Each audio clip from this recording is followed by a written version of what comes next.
철로 역적은 로마서 강의를 위해서 오늘 마치도록 하겠습니다. 로마서에 좀 주력하기 위해서 오늘 마지막 부분을 보도록 하겠습니다.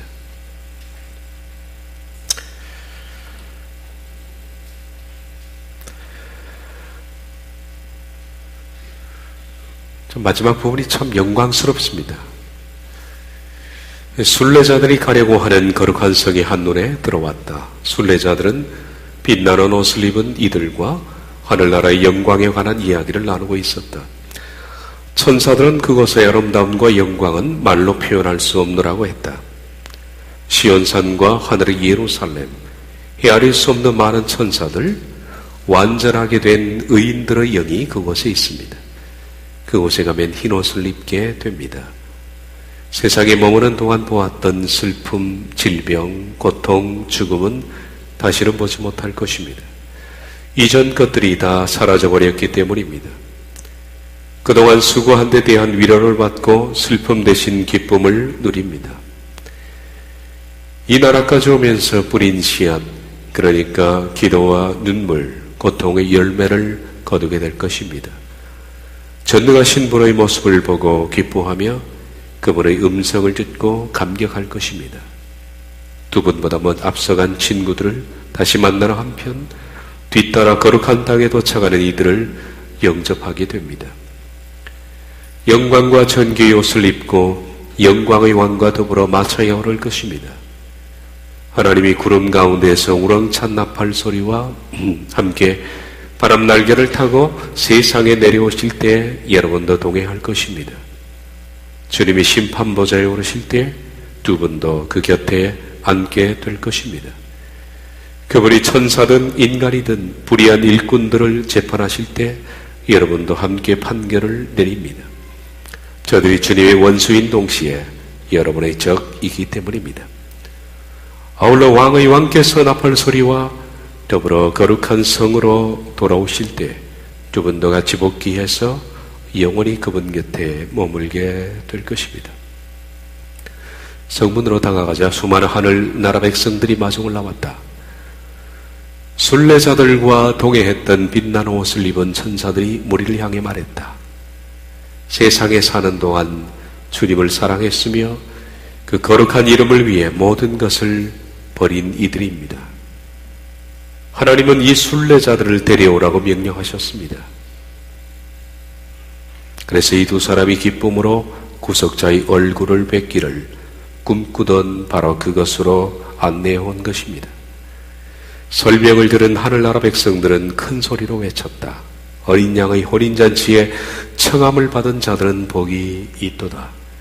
희고 빛나는 옷으로 된 예복을 입은 자들이 나팔 소리와 함께 애워쌌다. 행진하는 동안 장엄하고 아름다운 음악이 울렸다. 성 안의 종들이 일제히 울리기 시작했다. 문 앞에 이르자 금으로 아로 새긴 글귀가 보였다. 생명나무에 이르는 권리를 차지하려고, 그리고 성문으로 해서 성에 들어가려고 계명을 지키는 자들은 복이 있다. 해처럼 밝게 빛나는 도시가 한눈에 보였다. 면류관을 쓰고 종려나무 가지를 쥐었으며 정금 하프로 찬양을 부르는 이들이 금으로 덮인 길을 거닐고 있었다. 날개 달린 천사들은 거룩하십니다, 거룩하십니다, 거룩하십니다, 전능하신 분 주 하나님이라고 외쳤다. 여기까지 보고 있을 때 성문이 닫혔다. 끝났는데요. 이제 이 크리스찬과 소망이 하나님을 뵈는 그 부분에 대해서는 없습니다. 철로 역정에 하나님을 뵈러 나가는 그 자리까지 기록이 되어 있습니다. 장차 우리들도 이렇게 먼저 간 믿음의 선배들, 그리고 천군천사의 환송을 받으며 하나님의 나라에 다 들어갈 수 있기를 바랍니다. 로마서 1장 8절부터 17절 성경 가지고 있으면 같이 보겠습니다.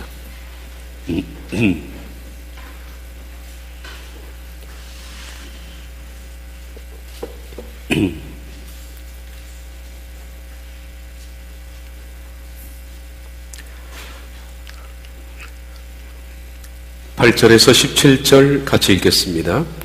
먼저 내가 예수 그리스도로 말미암아 너희 모든 사람에 관하여 내 하나님께 감사함은 너희 믿음이 온 세상에 전파됨이로다. 내가 그의 아들의 복음 안에서 내 심령으로 섬기는 하나님이 나의 증인이 되시거니와 항상 내 기도에 쉬지 않고 너희를 말하며 어떻게 하든지 이제 하나님의 뜻 안에서 너희에게로 나아갈 길 종기롭기를 원하노라. 내가 너희 보기를 간절히 원하는 것은 어떤 신령한 은사를 너희에게 나누어 주어 너희를 견고하게 하려 함이니 이런 건 내가 너희 가운데서 너희와 나의 믿음으로 말미암아 피차 안위함을 얻으려 함이야. 형제들아, 내가 여러 번 너희에게 더 가고자 한 것을 너희가 모르기를 원하지 아니하노니 이는 너희 중에서도 다른 이방인 중에서와 같이 열매를 맺게 하려 함이로되 지금까지 길이 막혔도다. 헬라이나 야만이나 지혜 있는 자나 어리석은 자에게 다 내가 비친 자야. 그러므로 나는 할 수 있는 대로 로마에 있는 너희에게도 복음을 전하기를 원하노라. 내가 복음을 부끄러워하지 아니하노니 이 복음은 모든 믿는 자에게 구원을 주시는 하나님의 능력이 됨이라. 먼저는 유대인에게요 그리고 헬라인에게로다. 복음에는 하나님의 의가 나타났어 믿음으로 믿음에 이르게 하나니 기록된 바 오직 의인은 믿음으로 말미암아 살리라 함과 같으니라. 아멘.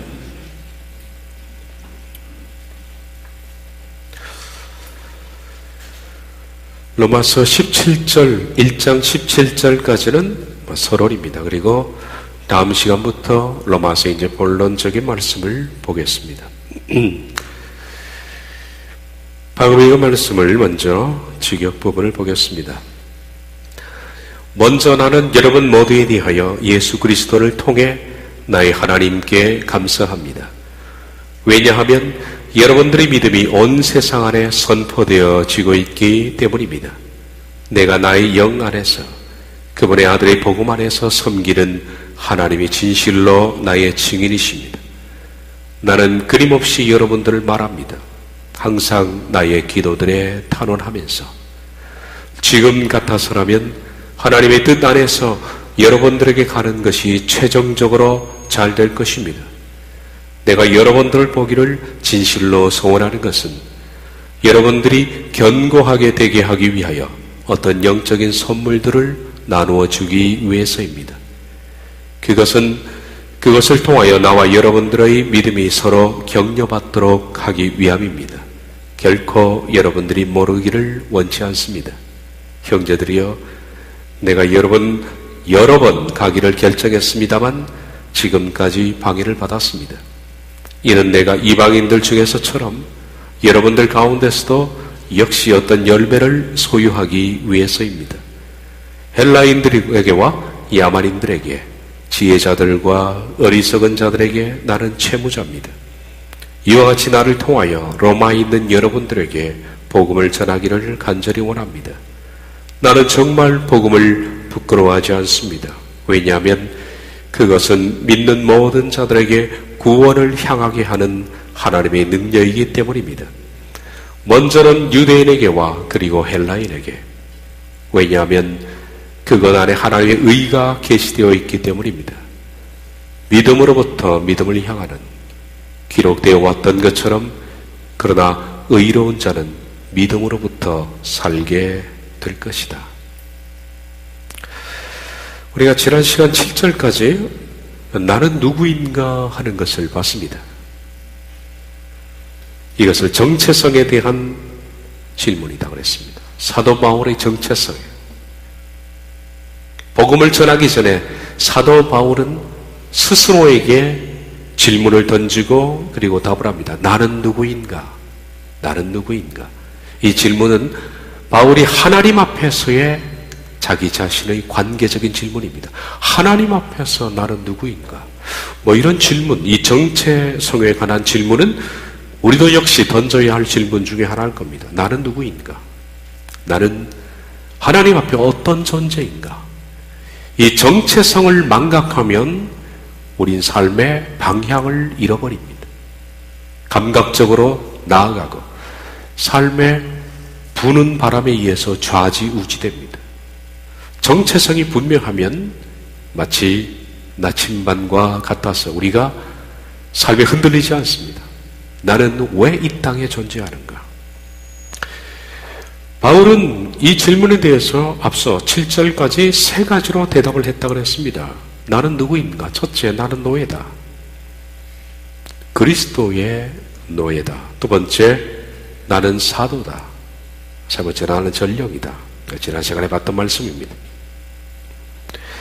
바울은 이것이 자기 정체성인데 자기가 살아가는 존재 이유입니다. 노예로서, 사도로서, 전령으로. 이게 자기의 목적이며 그리고 살아가는 하나의 이유입니다. 자신이 하나님 앞에서 누구이요? 그리고 무엇을 위해서 살아야 되는지, 평생 어떤 목적을 가지고 살아야 하는지에 대한 자기 대답이라 그렇게 말할 수 있습니다. 그리고 오늘은 두 번째 질문입니다. 첫 번째는 나는 누구인가? 라는 정체성에 관한 질문이라면 오늘의 질문은 복음이란 나에게 무엇인가 하는 겁니다. 여러분 스스로에게도 한번 바울의 질문처럼 자기 자신에게 질문을 던져버리십시오. 자기 정체성은 나는 노예다, 그리고 사도다, 전령이다 라고 말했지만은 그러면 노예로서, 사도로서, 전령으로서 그가 하는 일은 복음을 전하는 일 아닙니까? 그가 하나님 앞에서 노예가 된 것, 사도가 된 것, 그리고 전령이 된 것은 오직 복음을 전하기 위해서입니다. 그러면 그가 전하고자 하는 이 복음은 나에게 무엇인가? 이 복음은 나에게 어떤 가치를 지니고 있는가? 복음은 나에게 무엇인가? 질문을 바울이 하는 겁니다.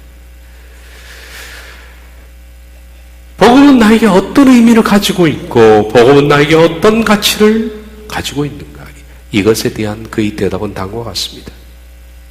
복음은 나에게 빚이다. 그리고 나로 말하자면 그러므로 나는 채무자다. 그렇게 말합니다. 이게 그의 복음에 대한 정의입니다. 우리가 알고 있는 복음 말입니다. 십자가 그 복음, 내가 깨닫고 있는 내 삶을 바꾼 이 복음에 대한 내 복음의 의식은 복음은 나에게 빚이다. 그리고 복음은 그러므로 나는 복음에 대해서 채무자다. 빚을 갚아야 할 사람이다. 이렇게 말합니다. 이것이 그의 정의입니다. 14에서 16절. 헬라인에게나 야만인에게나 지혜 있는 자나 어리석은 자에게 다 내가 빚진 자라. 그러므로 나는 할 수 있는 대로 로마에 있는 너에게도 복음 전하기를 원하노라. 내가 다 빚졌기 때문에 따라서 로마에 있는 너에게도 내가 빚을 갚아야겠다. 내가 복음을 부끄러워하지 아니하노니 이 복음은 모든 믿는 자에게 구원을 주시는 하나님의 능력이 됨이라. 먼저는 유대인에게요, 그리고 헬라인에게로다. 다시 한번 직역을 볼까요? 헬라인에게와 야만인들에게, 지혜자들과 어리석은 자들에게 나는 채무자입니다. 이와 같이 나를 통하여 로마에 있는 여러분들에게 복음을 전하기를 간절히 원합니다. 나는 정말 복음을 부끄러워하지 않습니다. 왜냐하면 그것은 모든 믿는 자들에게 구원을 향하게 하는 하나님의 능력이기 때문입니다. 먼저는 유대인에게와 그리고 헬라인에게. 복음은 먼저 유대인에게 그리고 헬라인에게, 이 부분에 대해서는 제가 말씀드렸습니다. 그런 헬라인에게 그리고 야만인에게, 지혜 있는 자나 그리고 어리석은 자 모두에게 그런 복음에 빚진 자다. 헬라인, 야만인, 이 뜻은 모든 사람이라는 뜻입니다. 왜냐하면 그 당시 헬라 사람들은 그리스 사람을 제외한 다른 사람은 바바리안이라고 불렀습니다. 바바리안이 야만이라는 뜻입니다. 그건 인종 우월주의에서 나온 얘기죠. 자기들만이 진정한 사람이고 나머지는 야만이로 본 겁니다. 그러니까 이건 그리스적인 그런 표현이죠. 바울이 그걸 그대로 빌어왔습니다. 그러니까 헬라인에게나 야만인에 한 것은 헬라인과 다른 모든 인종, 이런 뜻입니다. 모든 사람, 그리고 모든 사람을 다시 한번 강조하는 게 그겁니다. 지혜자나 어리석은 자나 모든 사람입니다. 사도 바울은 이 세상에 존재하는 모든 사람에 대해서 그런 빚을 졌다, 그렇게 말합니다. 빚진 자, 채무자다. 채무자라는 오페라노에타스라는 이 단어는 데토라는 채무자라는 뜻이 있고요. 두 번째는 죄인입니다. 신어도 있습니다. 어떻게 채무자와 죄인이 같은 단어냐? 같은 단어입니다. 그건 밑에서 말씀드리겠습니다. 이 채무자라는 것은 문자 그대로 그런 빚을 졌기 때문에 반드시 그 빚을 돌려줘야 할 의무감 밑에 있는 사람, 의무감을 지고 있는 사람 아주 힘들죠. 여러분, 우리가 빚을 져본 경험이 있을 겁니다. 사람에 따라서는 빚 지고도 아주 당당하게 잘 사는 사람이 있지만은 빚을 지면 갚을 때까지 그것을 아주 의무감이라는 것이 우리 머리를 지근지근 누르지 않습니까? 마음이 얼마나 부담감이 됩니까? 편하지가 않습니다. 갚아야 되니까. 그 빚은 하나의 의무감의 압박입니다. 물론 비정상적인 사람에 있어서는 빚을 져도 의무감이 없습니다. 뻔뻔한 사람이겠죠. 그러나 정상적인 사람에 있어서는 빚은 의무감 아래에 있는 압박감입니다. 힘듭니다. 아침부터 저녁까지 늘 마음속에 부담이 되는, 갚을 때까지 내 마음에 큰 짐이 되는 이게 빚입니다. 그런데 이 데터가 어떻게 죄인이 되느냐? 지금 우리 사회와는 좀 다릅니다. 우리들은 채무자를 죄인이라고 그렇게 부르지는 않습니다. 그냥 채무자죠. 사기를 치지 않는 이상 채무자는 죄인이 아닙니다. 근데 구약적 관점에서는 이것이 종교적 죄인이 됩니다. 왜냐하면 구약에서는 이렇게 규정합니다. 빚을 지고 있다는 것은 율법상 그 빚을 반드시 갚아야 하는 죄인으로 규정하는 거예요. 그러니까 그 당시에 바울의 개념에 있어서는 채무자는 죄인입니다. 하나님 앞에 죄인이, 사람에게 빚을 졌을 뿐만 아니라 율법상 죄인인 겁니다. 그러니까 이중 압박이 바울에게 있다, 그렇게 생각하면 됩니다. 구약 성경에는 그렇습니다. 빚을 갚지 않는 사람은 율법을 어긴 겁니다. 그러니까 우리가 일반적으로 지금 채무의식을 느끼는 것보다 이 히브리 사회에서의 이 채무자는 하나님 앞에서의 압박감이 또 있는 거예요. 하나님과 사람 앞에서 압박감. 바울이 얼마나 큰 압박감을 느꼈는지를 알 수 있는 대목입니다. 밤낮 자고 깨나 어떤 일을 하나 무엇을 하나 사도 바울에게는 큰 짐덩어리가 눌려있는, 갚아야지 이걸 해결해야지. 눈만 떠도 난 하나님 앞에 죄인이야, 나 엄청난 빚을 짓고 있는데 이거 빨리 갚아야지 라는 채무의식을 가지고 살았다. 그게 뭐지요? 복음의 빚입니다. 눌립니다. 그래서 바울이 고린도전서에서 그렇게 하지 않습니까? 나는 항상 눌리는 게 있다. 눌리는 압박감입니다. 글쎄, 우린 복음에 대해서 어떻게 인식합니까? 복음 그러면 어떤 사람은 좋은 것, 복음이 뭡니까? 그렇게 말하면 각자 대답이 다 다를 겁니다. 복음은 나를 해방시켜 주신 것입니다. 복음은 하나님께서 나를 사랑하신 것입니다. 표현할 수 있지만 바울에게 물어보면 복음은 빚입니다. 그의 정의는 그렇습니다. 그러니까 이런 사도가 나온 겁니다.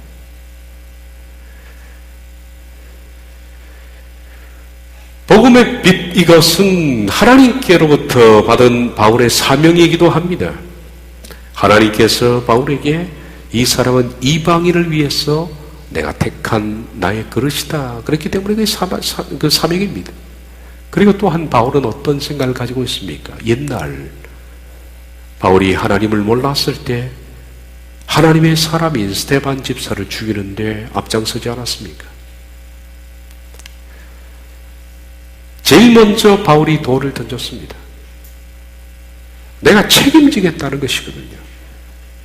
스데반 집사를 죽일 때, 그때는 사도 바울이 전혀 몰랐습니다마는 스데반 집사를 죽이고, 그리고 그것도 모자라서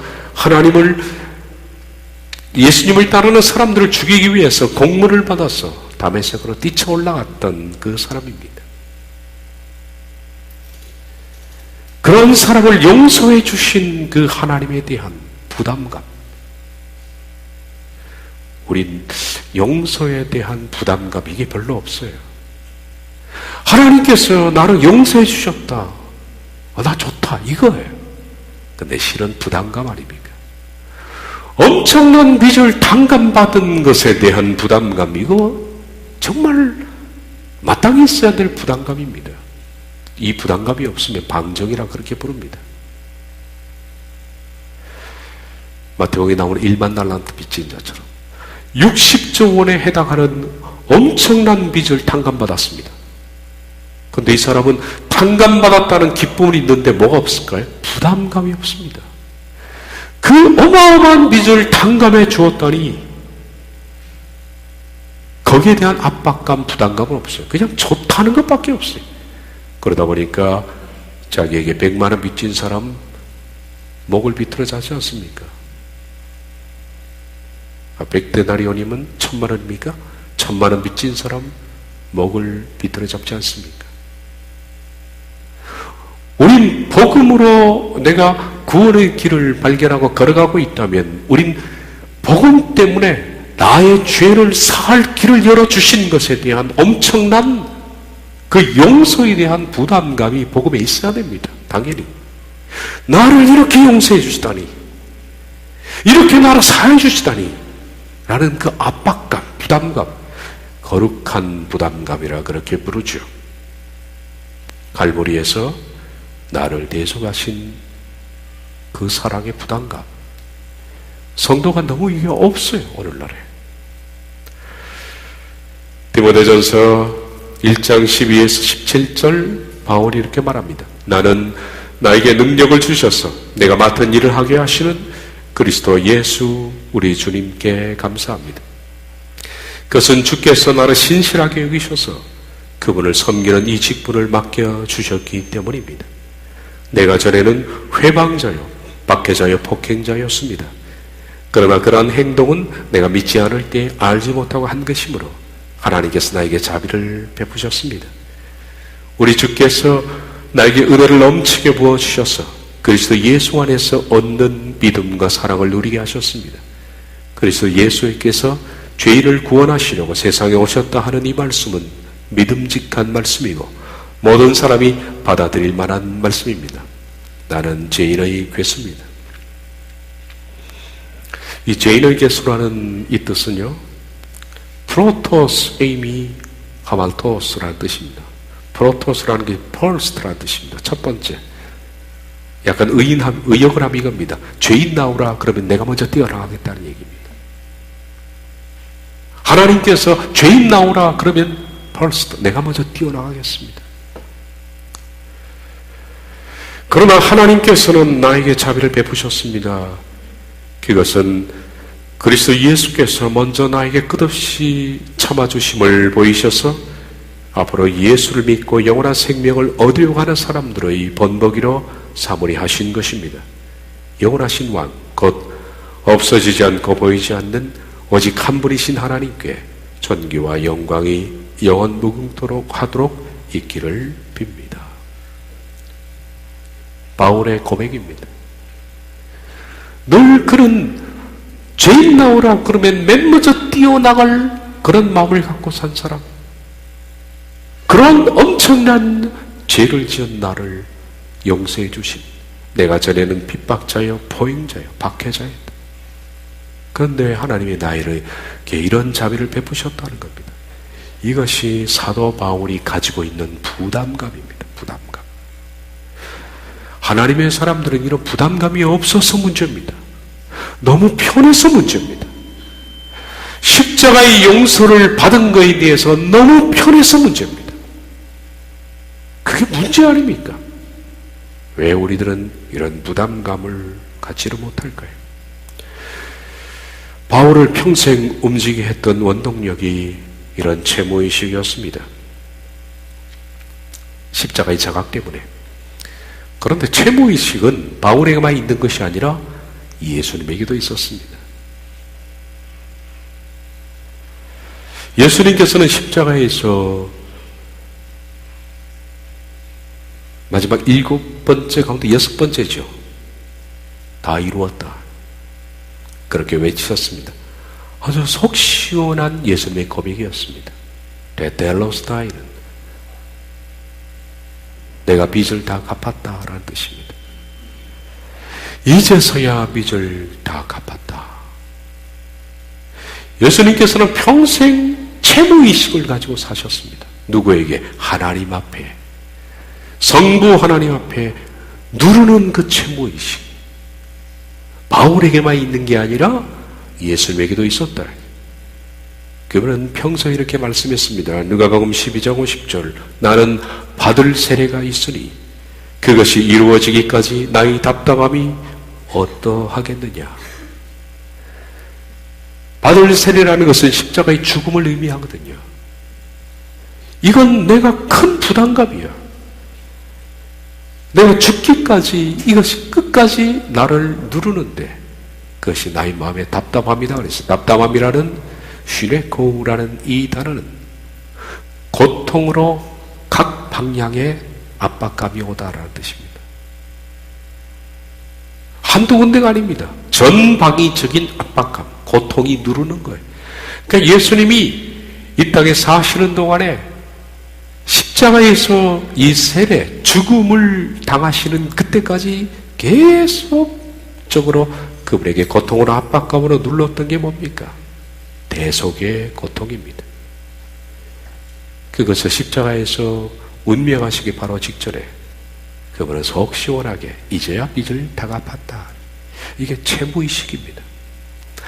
예수님에게도 있었던 채무의식, 사도 바울에게도 있던 채무의식, 성도에게도 반드시 있어야 합니다. 이게 없어서 문제입니다. 너무 편해서 문제입니다.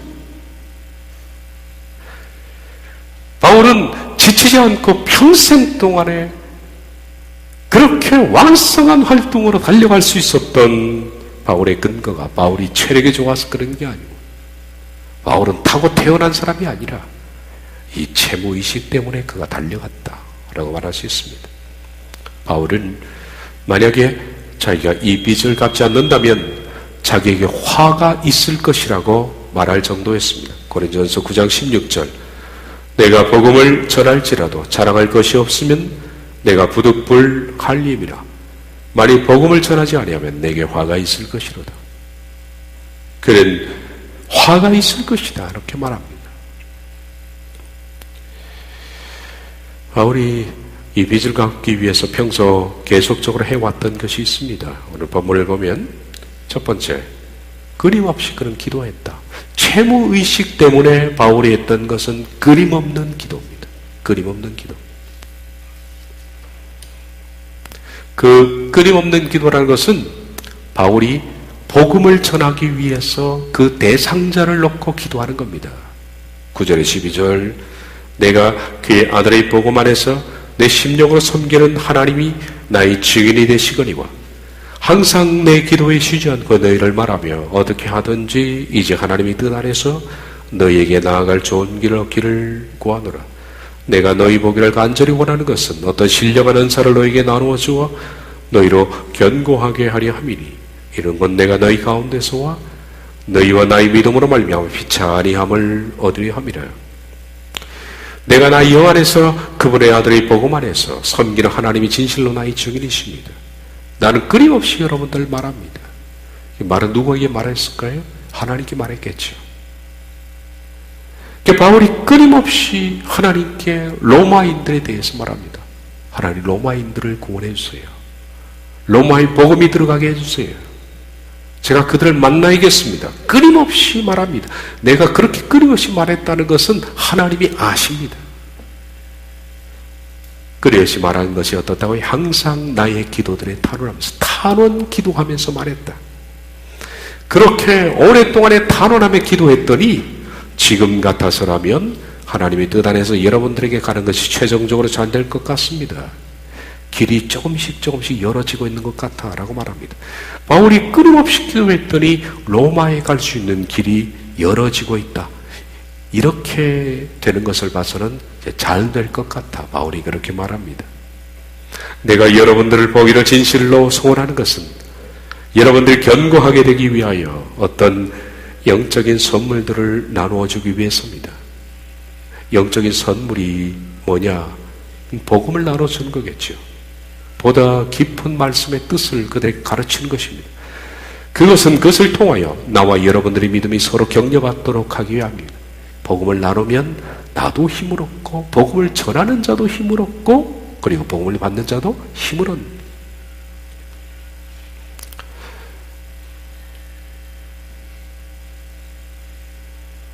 두 번째, 그런데 바울이 로마인들에게 가려고 했지만은 지금까지 많은 방해를 받아왔다 그럽니다. 복음을 전하기 위해서는 많은 방해가 있다. 13절, 형제들아 내가 여러 번 너희에게 가고자 한 것을 너희가 모르기를 원하지 아니하노니 이는 너희 중에서도 다른 이방인 중에서와 같이 열매를 맺게 하려 함이로되 지금까지 길이 막혔도다. 좀 어려운 얘기지만 직역을 보면 쉽습니다. 결코 여러분들이 모르기를 원치 않습니다. 형제들이여 내가 여러 번 가기를 결정했습니다. 여러 번 여러분에게 가기로 결정한 것을 여러분이 모르기를 원치 않는다. 그만큼 내가 여러분에게 가고 싶어 했다는 거예요. 좀 알아달라. 근데 지금까지 방해를 받아왔. 근데 방해를 받아온 그것을 바울은 이렇게 해석합니다. 이는 다른 이방인들 중에서처럼 여러분들 가운데서도 역시 어떤 열매를 소유하기 위해서입니다. 내가 다른 이방인들에게 복음을 전할 때도 방해가 있었습니다. 방해를 해치고 나아갔더니 열매가 있습니다. 마찬가지로 여러분들을 가려고 했지만은 방해가 있었습니다. 그러나 마침내는 이것이 열매가 될 겁니다. 그렇게 얘기하는 겁니다. 바울은 절대 지치지 않습니다. 포기하지 않습니다. 방해가 있다고 해서 적당히 돌아가지 않습니다.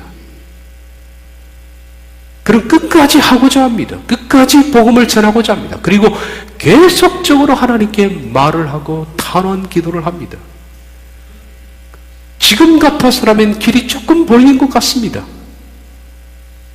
이렇게 방해가 셀수록 나중에 복음의 열매가 분명히 맺히는 것을 내가 경험해 왔기 때문에 합니다. 여러분들도 분명히 복음의 열매가 맺힐 것으로 나는 생각됩니다. 바울은 못 말리는 도전자입니다. 복음의 도전자. 마가독합니다. 왜 그럴까요? 채무의식 때문에 그렇습니다. 무슨 일이 있더라도 빚을 갚아야겠다는 거예요.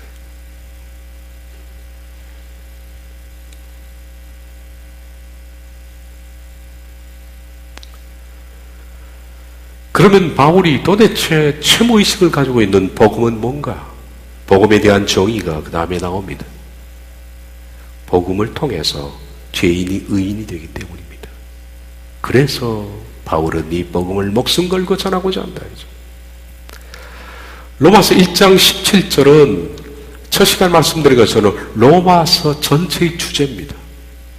오직 의인은 믿음으로 말미암아 살리라. 자, 이건 해석해 드립니다. 좀 이따. 오직 의인은 믿음으로 말미암아 살리라. 하박국서에 나와 있는 그 말씀을 바울이 인용해서 쓴 겁니다. 하박국에 나와 있는 말씀이죠. 오직 의인은 믿음으로 말미암아 살리라. 이것을 로마서 1장 17절을 풀어서 설명한 것이 로마서 1장 18절부터 16절까지입니다. 오직 의인은 믿음으로 말미암아 살리라. 이 짧은 문장을 길게 풀어서 로마서 전체를 통해서 얘기하는 겁니다.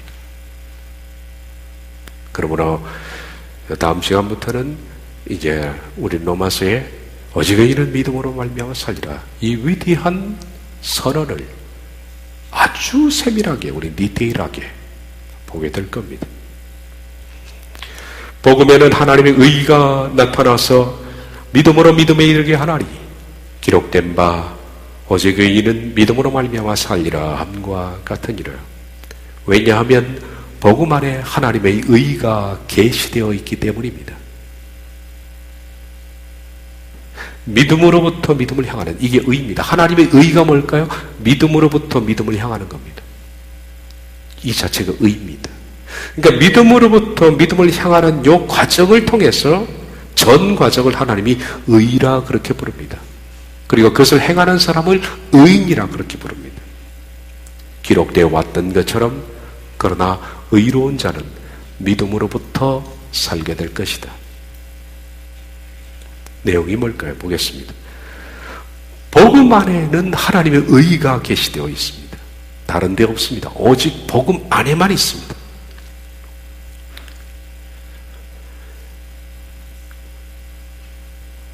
복음 안에 하나님의 의가 계시되어 있다. 계시라는 아포칼리토라는 이 단어는 드러내다. 닫혀있던 것들을 뚜껑을 열고 안에 있는 것을 보여주다라는 뜻입니다. 하나님께서 자신이 인간에게 자신의 스스로 속에 있는 것을 보여준 겁니다. 하나님의 뜻, 인간이 구원을 얻는 방법을 사람 몰라요. 모르지 않습니까? 그건 하나님의 계획입니다. 하나님의 계획을 누가 인간이 알겠습니까? 어떤 철학이 알겠습니까? 어떤 현자가 알겠습니까? 모르죠. 하나님께서는 하나님이 인간을 구원하고자 하는 복음의 계획을 오직 복음 안에만 실어뒀어요.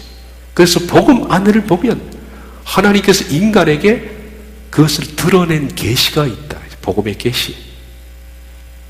이것이 내가 너희를 구원하고자 하는 것이다. 그것을 스스로 드러낸 거예요.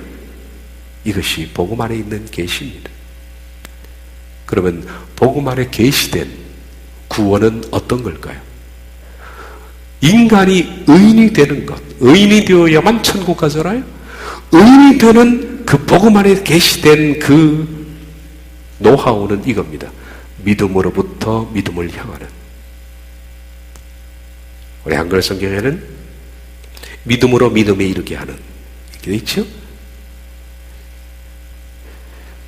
의가 이룰 수 있는, 의를 이룰 수 있는 것이 뭐냐면 믿음으로부터 믿음을 향하는 피스티오스 에이스 피스틴. 에크는 out of입니다. 어디에서 빠져나온다는 뜻입니다. 그리고 에이스는 into입니다. 들어간다는 전치사입니다. 빠져나오고 들어간다는 겁니다. 믿음으로부터 믿음을 향하는 이라는 뜻은 여기서 믿음으로 믿음에 이른다라는 이 말은 어떤 뜻이냐면 믿음으로써 빠져나오는 거예요. 어디서 빠져나와서 마침내 믿음으로 들어가는. 우리가 하나님을 믿음으로써 세상이라는 것으로부터 빠져나와서 하나님의 길을 따라 걸어서 끝까지 가다가 믿음으로 그 도성에 들어가는, 시작부터 끝까지 이 단어가 믿음으로 하는 것은, 믿음에서 믿음으로 시작부터 해서 끝까지 전 과정을 가르쳐서 하나님의 뭐라고 해? 의라고 그래. 디카이어시네. 의에. 그걸 가르쳐서 의인이라고 그러는 거예요. 그러니까 의인은 절대로 믿음이라는 한 순간의 문제가 아니다. 내가 예수를 믿는 순간에 의인이 되는 것이 아닙니다. 엉터리 없는 사람들은 그렇게 얘기해요. 복음을 믿고 머릿속으로 알면 의인이라고 그렇게 안 해요. 의인이라는 것은 에크로부터 시작해서 에이스까지 처음부터 끝까지 전 과정을 가르쳐서 복음의 하나님의 의가 나타났다 그렇게 말하는 겁니다. 얼마나 복음에 대해서 확고한 정의입니까? 이것만큼 분명한 정의가 없습니다. 복음 안에 계시된 그 믿음은 한순간의 문제가 아닙니다. 믿고 동의하면 구원이 끝나는 문제가 결코 아닙니다. Out of faith into faith. 믿음으로 빠져나오기부터 시작해서 아마 그 과정에서는 빠져나와서 좁은 문을 통해서 좁은 길을 발견하고 그리고 끝까지 철로 역적인 길을 걸어서 into faith, 믿음으로 들어가는 전 과정을 가르쳐해서 복음에는 하나님의 의가 나타났다. 이 길을 가는 사람을 하나님이 의인이라 부릅니다. 이걸 다른 표현으로 하면 뭡니까? out of faith into faith를 한마디로 하면 through faith입니다. 복음을 통하여, 아직 믿음을 통하여. 통하여 것은 전 과정이에요. 여기서부터 끝까지 다 통해서 나가는 거예요. 이걸 전 과정이라 그렇게 부릅니다. 믿음의 전 과정. 이것은 에베소서 2장 8절에 나와 있는 그 말씀과 동일한 말씀입니다. 너희는 그 은혜를 인하여 믿음으로 말미암아 구원을 받았으니. 우리가 구원을 받는 것은 은혜로 인하여 믿음으로 말미암아, 의하여 말미암아라는 이 단어, 이 전치사, 이거 분명히 우리가 봐야 된다고 그랬죠.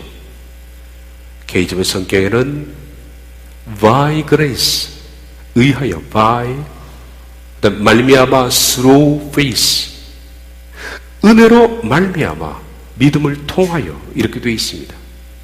구원을 받았다라는, 받았으니라는 이 단어는 KJV에서는 과거형으로 번역하지만 원래는 현재 완료형입니다. KJV가 번역을 잘못한 겁니다. have been saved, 구원을 받아왔으니 라는 뜻입니다. 그러면 이 뜻은 뭐였습니까? 너희는 하나님의 은혜에 의하여, 우리가 구원을 시작한 것은 무엇 때문입니까? by grace, 은혜 때문에 시작한 것. 우리가 어떻게 복음을 발견하겠습니까? 복음을 발견하는 것은 하나님의 은혜입니다. 예수님이 이 땅에 오셔서 십자가의 길을 열지 않았더라면 모든 인생이 어떻게 그 길을 발견할 수 있겠습니까? 십자가에서 그분이 죽으시지 않았더라면 어떻게 우리가 어디에서 복음을, 그 길을, 하나님께로 가는 그 길을 발견할 수 있겠습니까? 그러므로 이 십자가의 길을 통해서 천국 가는 것은 오직 by grace입니다. 은혜에 의하여, 은혜에 의하여. 은혜가 아니고는 안 돼요. 이때가 100% 은혜입니다. 그런데 이 은혜에 의하여, 이 하나님이 하신 거죠. by grace는 하나님의 일. 그 다음에 우리가 하는 건 뭡니까? 내가 하는 것은 through faith입니다. diapistios. 이게 through faith. 믿음이라는 전 과정을 통해서 구원을 받는 거예요. through는 한순간의 문제가 아닙니다. 평생의 문제입니다. 이 through faith가 로마서 1장 17절에 나와 있는 ekpistios, eis pistin, out of faith into faith, 이 과정을 합친 것이 through faith. 믿음으로부터 나와서 믿음으로 들어가는 전 과정이 through faith. 너희는 그 은혜, 하나님의 은혜로 인해서 믿음으로 시작해서 믿음으로 마치는 구원을 받게 될 것이다 라는 겁니다. 전 과정입니다. 이해하셨습니까? 기록되어 왔던 것처럼 그러나 의로운 자는 믿음으로부터 살게 될 것이다. 이 뜻은 직역하면 의로운 자는 믿음으로 살게 될 것이다. 아까 말했죠. 에크는 out of다. 믿음으로 빠져나와서, out of faith, 믿음으로부터 빠져나와야 합니다. 이 세상의 모든 것들을 다 접어두고 믿음으로부터 빠져나온 그 의인이 어떻게 해요? will live, 제스타에는 미래형입니다. 살게 될 것이다. 믿음으로 빠져나와서 출발하면 앞으로 살게 될 것이다. 이 뜻입니다. 의로운 자는 믿음으로부터 빠져나와야만 그가 살아날 것이다. 뭐가 살아날 거예요? 영혼이 살아난다는 겁니다. 이게 로마서의 주제입니다. 그러니까 이 로마서는 1장 18절부터 16장까지 장황한, 아까 말했던 믿음으로부터 빠져나와서 믿음으로 끝나는 인페이스까지 이 과정을 아주 상세히 설명하는, 그게 로마서란 말이죠. 로마서의 주제라. 그래서 1장 17절입니다. 오직 의인은 뭐로 말미암아 살아요? 믿음으로 말미암아 살리라. 복음에는 하나님의 의가 나타났다. 그 의가 뭐라고요? Out of faith into faith. 믿음으로 빠져나와서 믿음으로 결국 들어가는, 이게 하나님의 의인데 복음에 나타났다. 그러므로 내가 의인이 되려면 out of faith into faith를 오직 믿음으로부터 빠져나와서 출발해 가면 will live, 살게 될 것이다. 네가 살아난다. 일반적으로 너무 답답한 사람들이 이렇게 말합니다. 많은 사람들이 의라는 것은 인간이 아무것도 하지 않았는데 하나님이 주시는 선물이라고 생각해요. 그거 아니야. 하나님께서 선물로 주셨지만은 인간이 의인으로 이루어 가야 돼 라고 말한다면 이단이라 그래요. 그게 이단입니다. 그게 성경을 곡해한 거예요. 그것이 이단이죠. 그것이. 믿음이라는 것은 믿음으로부터 출발해서 믿음으로 들어가기까지 전 과정을 의인으로서 걸어야 하는 겁니다. 다시 한번 보세요. 믿음으로 믿음에 이르게 하나니, 믿음으로부터 나와서 믿음으로 향하게 하는, 이것이 복음입니다. 이것이 복음 안에 나타난다는 하나님의 의입니다. 의는 이렇게 하면 내가 살려줄 것이다. 믿음으로부터 나와서 믿음으로 들어가는.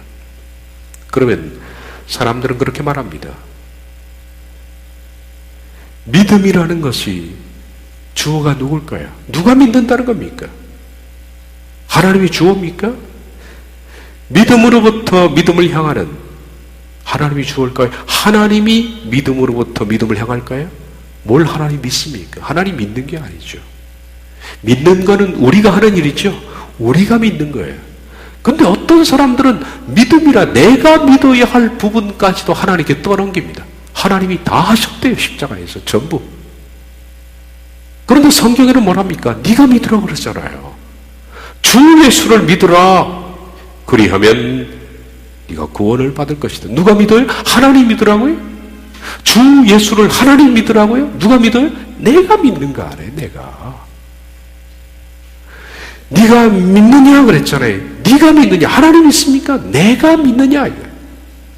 믿음이라는 주어는 하나님이 아닙니다. 나예요. 근데 교리주의자들은 믿음을 하나님이 다 하신 것으로 보잖아요. 인간은 할 게 없대요. 그냥 인간은 동의만 하면 된대요. 사인. 하나님께서 다 해놨어요. 예, 사인하죠. 사인하면 너 됐어요. 아닙니다, 여러분. 내가 믿는 거예요. 내가 믿는 거예요. 그러므로 믿음으로부터 믿음을 향하는 이것은 내가예요. 주어가 내가. 그런데 교리주의자들은 이 주어를 하나님으로 바꿔버렸습니다. 그리고 인간이 해야 할 모든 것들을 교리가 박탈을 해버렸습니다. 믿음은 하나님이 믿는 것이 아니라 내가 믿는 것이라는 이 명제를 완전히 이해를 못하고 바꿔버렸습니다. 은혜의 주체는 하나님이십니다. 이건 변함없이 은혜는 하나님이 시작하신 겁니다. 그러나 믿음은 내가 믿는 거예요. 만약에 창세전 구원으로 하나님이 다 하신 것이라면 하나님 우리에게 강요할 필요 없죠. 믿으라. 믿으면 구원할 것이다. 이런 조건을 쓰지 않습니다. 얘들아, 내가 다 해놨다. 다 해놨다. 믿음의 주체는 납니다. 내가 믿어야 됩니다. 이 믿음까지도 그 주체를 하나님께 떠넘기려는 사람은 지독하게 오해를 하고 있습니다. 이건 하나님의 영광을 위한 것이 아닙니다. 하나님 말씀을 훼손하는 것입니다. 믿음은 하나님에게서 나온 것은 사실입니다. 하나님 우리에게 선물로 주신 것이죠. 그러나 믿음의 행위는 인간이 하는 겁니다. 혹자는 행위 구원합니다. 똑바로 그들은 알아들어야 됩니다. 제가 물어보겠습니다. 인간이 하나님을 믿는 것 행위입니까? 아닙니까? 그 행위입니다. 행위 구원 말하기 좋아하는 사람들 잘 들어보십시오. 내가 하나님을 믿는 그것도 행위예요. 행위. 내가 하는 모든 것이 행위 아닙니까? 믿음이 선물이라면, 행위가 아니고 선물이라면 우린 아무것도 할 필요 없어요. 고백할 필요도 없어요. 그냥 가만히 있으면 다 알아서 하신다고. 그러나 믿음이라는 것은 내가 하는 것이기 때문에 그것 역시 엄밀한 의미에서 행위입니다. 행위. 행위 구원이라는 그 말은 누가 만들어낸지 모르겠어요. 하나님께서 우리를 대신해서 믿음을 가질 수는 없습니다. 창세전에 개인의 구원이 예정되어 있다는 것은 하나님께서 인간을 대신해서 믿는다는 것을 의미합니다. 그러나 하나님이 인간을 대신해서 믿을 수 없습니다. 믿음이라는 은사는 하나님으로부터 나오지만 그것을 받아들이느냐 여부는 사람이 결정합니다. 인간은 하나님의 전적인 은혜로 구원을 받지만 그 은혜를 받아들이느냐 하는 여부는 우리 각 사람에게 달려있다. 이게 행위예요, 행위. 그러므로 하나님의 은혜에 의해서 시작된 구원은 우리 믿음을 통하여 완성으로 나아가게 돼 있어요. 그리고 완성으로 나아가는 과정이 뭡니까? 전 과정이 slow faith입니다. 너희가 그 은혜로 인하여 slow faith, 믿음을 통하여 구원을 받는 겁니다. 길고 긴 과정을, 믿음의 전쟁을 치러내면서 마침내 목적지에 이르는 것을 말하죠. 믿음으로부터 시작된 삶을 살기 시작하는 의인들은 아까 말해 제세타이 will live, 살아날 것이다. 믿음으로부터 시작해서 믿음으로 들어가는 모든 죄인들은 살아날 것이다. 이렇게 사는 사람에게 생명을 주시는 것이 바로 복음의 능력이다. 이 복음은 모든 믿는 자에게 구원을 주시는 하나님의 능력이 됩니다. 그것은 믿는 모든 자들에게 구원을 향하게 하는 하나님의 능력이 됩니다. 구원을 주시는, 이것이 구원을 향하게 하는 입니다. 구원을 주신다는 말이 어디 있습니까? 번역에 참 미스가 많아요. 제가 이 로마서를 직역하는데 시간이 참 많이 걸립니다. 왜냐하면 로마서 어렵더라고요. 이 마태복음을 해석하는 것보다 로마서는 두세 배 어려워요. 문장 자체가 어렵고 단어가 상당히 고급 단어예요. 문장 자체가. 이 때문에 아주 하이 클래스의 냄새가 확 풍기는 거예요. 어렵더라고요, 복음이. 어렵다는 것은 그만큼 미스테이크가 많습니다. 이 부분의 번역상. 이 복음은 모든 믿는 자에게 구원을 주시는, 아니죠. 모든 믿는 자에게, 믿는 자들에게 구원을 향하게 하는 하나님의 능력입니다. 구원을 향하라 출발하게 하는 하나님의 능력이지 구원을 주시는 것이 없어요.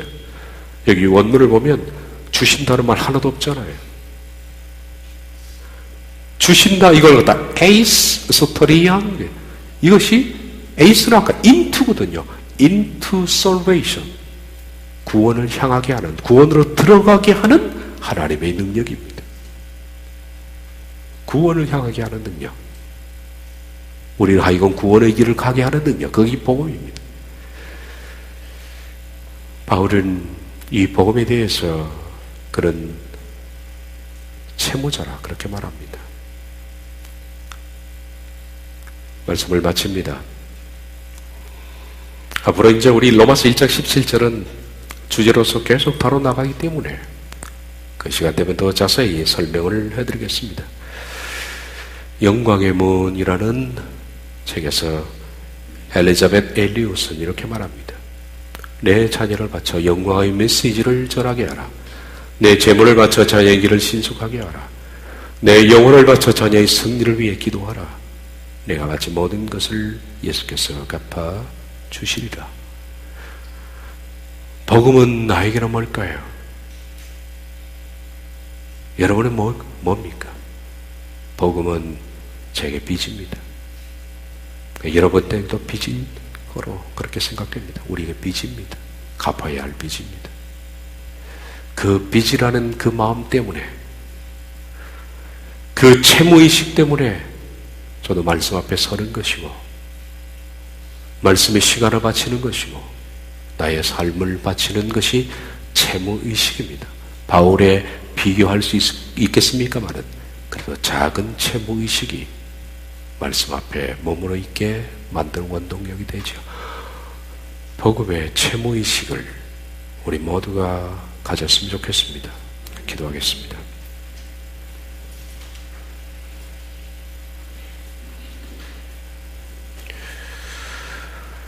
십자가의 그 놀라운 은혜로 우리를 구원하셨습니다. 그 엄청난 빚을 우리가 무엇으로 갚을 수 있겠습니까? 주님, 일평생 다하도록 믿음으로부터 믿음 안으로 들어가기까지 전 믿음의 과정을 통하여 채무자로서 주님의 복음을 알지 못하는 자에게 드러내고 그들에게 복음을 전하며